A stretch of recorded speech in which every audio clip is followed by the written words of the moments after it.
جولة جديدة من قناتكم جولتنا اليوم في شارع مسجد الهداية بحي فليمنج، وهو يعد واحد من الشوارع الشهيرة بحي فليمنج بمدينة الإسكندرية.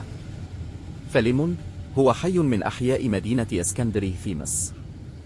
الاسم فليمنج يشبه اسم الكسندر فليمنج مكتشف البنسلين. جغرافيا شمال فليمنج بولكا وبعده جليم، شرق فليمنج السيوف، غرب فليمنج كفر عبده، جنوب فليمنج الظاهري.